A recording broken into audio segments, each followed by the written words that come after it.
Hello friends, how are you? Welcome to our YouTube channel Dhyan Commerce, the key of success. Please like, subscribe, share and press bell icon for notifications. Thank you. जय माता जी students. बच्चों, last lecture में हमने almost सभी main topic of differentiation देख लिया है। Last topic बाकी रहा है जो कि है इलास्टिसिटी ऑफ डिमांड, जो हमें ऑब्जर्व करना है, पढ़ना है। ज़्यादा एग्जांपल्स है नहीं, 2 इलिस्ट्रेशन दिए गए, कुछ एक्स्ट्रा एग्जांपल्स हम करेंगे। एक्सरसाइज में एक भी सम दिया हुआ नहीं है बच्चों। तो इस सम के अंदर हमें करना क्या है, इस पार्ट के अंदर कहा क्या जाता है, तो इलास्टिसिटी ऑफ डिमांड है। और डिमांड जो है वो प्राइस की वजह से कितना चेंज होती है उसका ये मेजरमेंट है।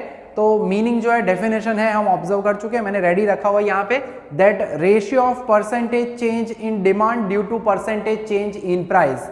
प्राइस एंड डिमांड के बीच में इनवर्स रिलेशनशिप होती है, कोरिलेशन पढ़ चुके हैं। There is negative correlation between price and demand.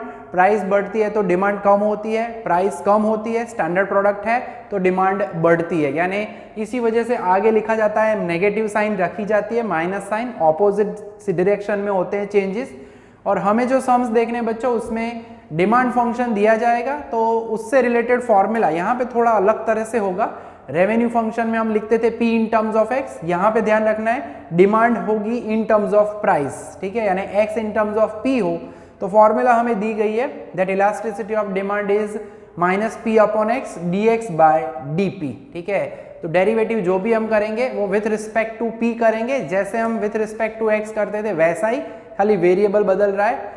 तो एक्स्ट्रा सम हमें देखना है पहला, जिसके अंदर हमें इलास्टिसिटी ऑफ डिमांड पूछा गया है, ऑल्सो कहा गया है इंटरप्रेट भी करना है उसे कि इंटरप्रिटेशन क्या होगा। तो हमारे पास पहले तो P प्राइस दी गई है, X होना चाहिए, जिसके लिए हम यहाँ पे फंक्शन के अंदर, डिमांड फंक्शन के अंदर रख देंगे value of P, put P is equal to 20, तो X is equal to 80 minus 3P है, so 80 minus 3 into 20, so 80 minus 60 यानी X मिलेगा 20।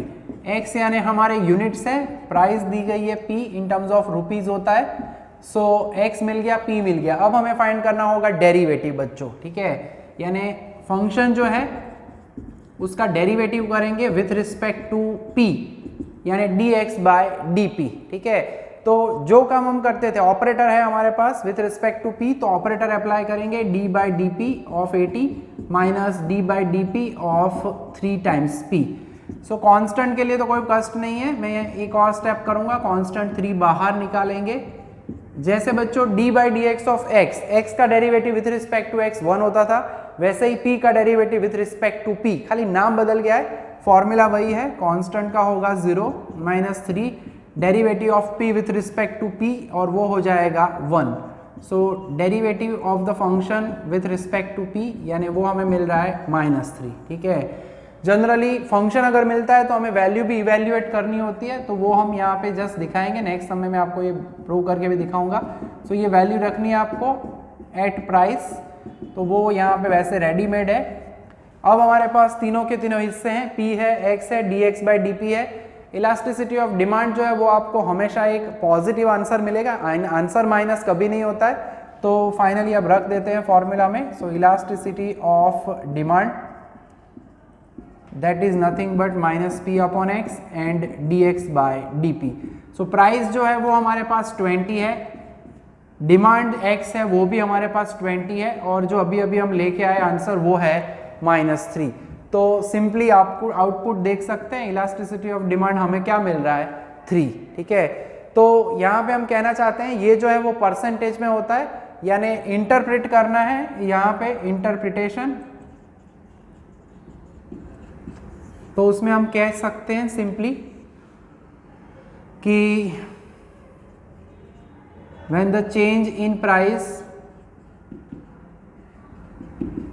is 1% या 1%, then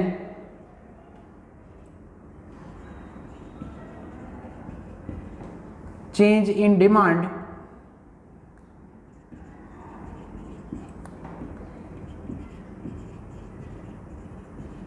is 3%, हम ऐसा लिखेंगे जो मिल रहा है वो, ठीक है। और ध्यान रखना है डायरेक्शन जो है विथ ऑपोजिट डायरेक्शन लिखना ज़रूरी है, क्योंकि जो चेंजेस है आंसर पॉजिटिव ही आएगा, मगर चेंजेस जो है ऑपोजिट डायरेक्शन में होंगे। प्राइस में 1% चेंज करते हो तो डिमांड में 3% चेंज होगा ऑपोजिट। प्राइस बढ़ाओगे तो 3% डिमांड चेंज होगी इस फंक्शन के लिए। व्हेन हमें पता है यहाँ पे हमें क्या दिया था, when price P is equal to 20, यानी प्राइस 20 हो और ये डिमांड फंक्शन हमारे पास दिया गया हो, तब 1% चेंज अगर आप प्राइस में करते हो तो 3% चेंज डिमांड में होगा इन ऑपोजिट डायरेक्शन। ठीक है, तो ये इसका इंटरप्रिटेशन हो गया। वैसे ही बच्चों अब नेक्स्ट एक और सम देख लेते हैं, छोटा सा टॉपिक है, छोटा सा लेक्चर रहेगा specially for elasticity of demand. तो बच्चों अब देख लेते हैं हमारा दूसरा एग्जांपल जिसमें हमें इलास्टिसिटी ऑफ डिमांड पूछा गया है, मगर यहाँ पे price in terms of demand दिया है।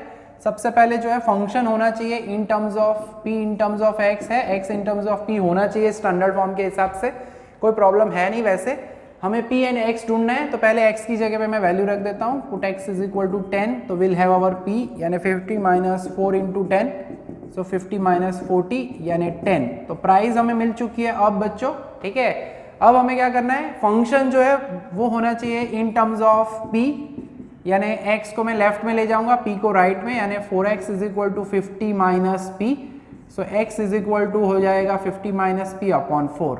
सो इसे डिवाइड करेंगे 50 बाई 4 माइनस 1 बाई 4 p, और अगर एक्स्ट्रा एक आध स्टेप करना है तो 50 बाई 4 यानी अगर आप लिखना चाहो तो इट इज़ 25 बाई 2 और माइनस इसे रहने देते हैं 1 बाई 4p। ठीक है, तो ये हमारा x हो गया, demand function in terms of p हो गया। अब हम फाइंड कर सकते हैं derivative with respect to p। So operator apply करेंगे दोनों के ऊपर।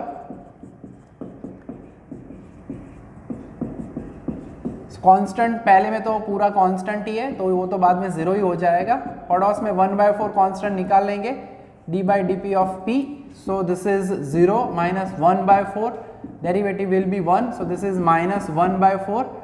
अगर आप कन्वर्ट करना चाहते हैं तो इसे हम लिख सकते हैं एज माइनस 0.25b।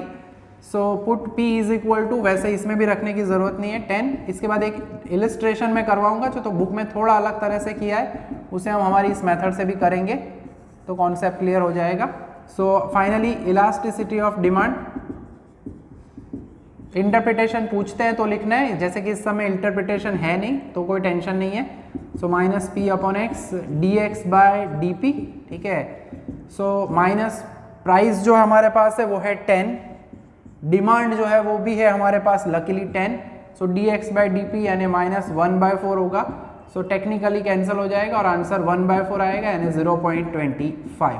अगर इसमें इंटरप्रिटेशन पूछा जाए तो for 1% change in price we will get 0.25% change in its demand when demand is 10 rupees. ठीक है, तो बच्चों अब लास्ट में इलस्ट्रेशन नंबर 31 देख लेते हैं।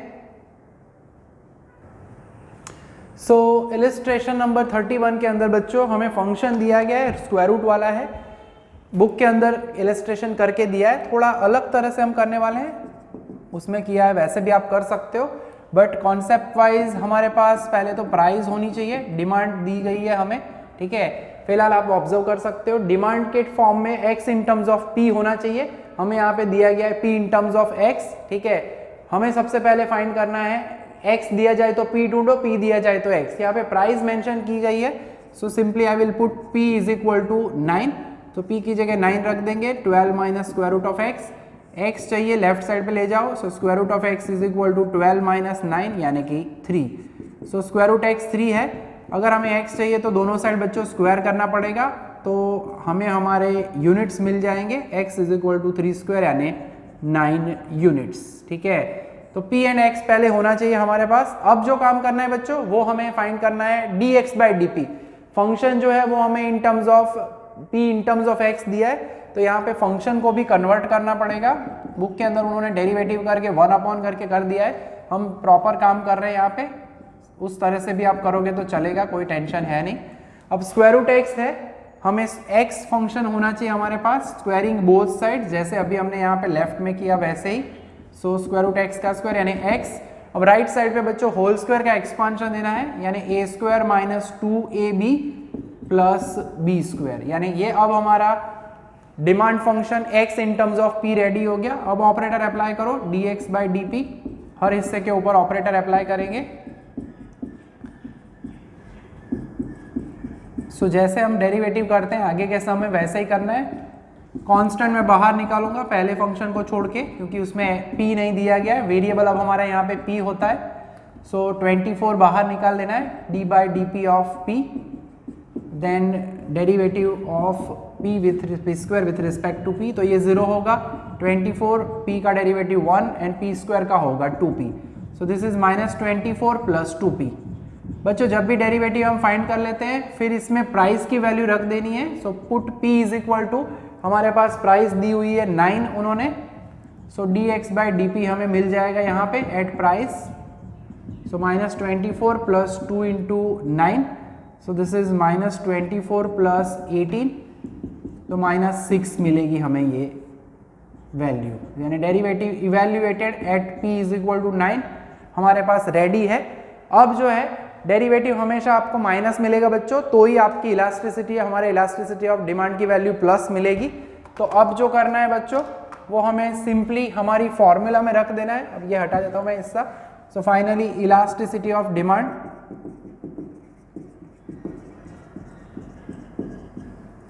Formula wise -p upon x dx by D.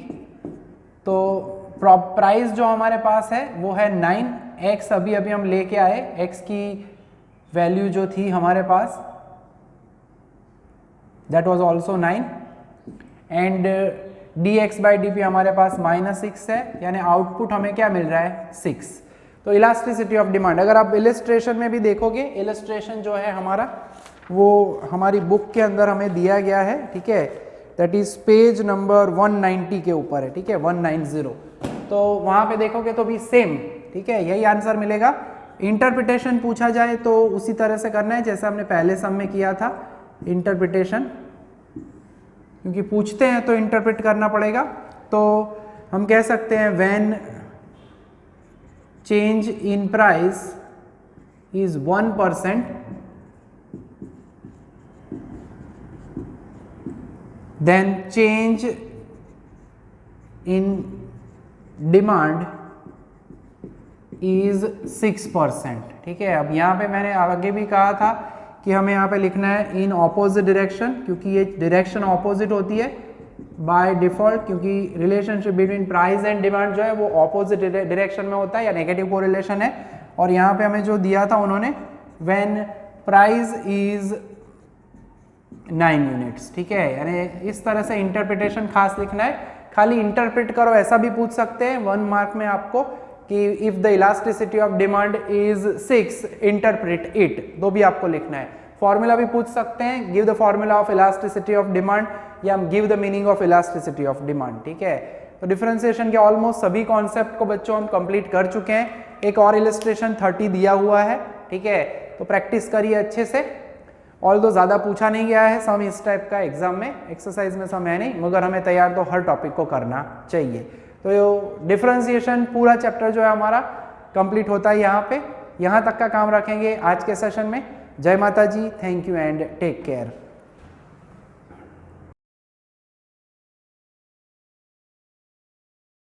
Please like, subscribe, share and press bell icon for notifications.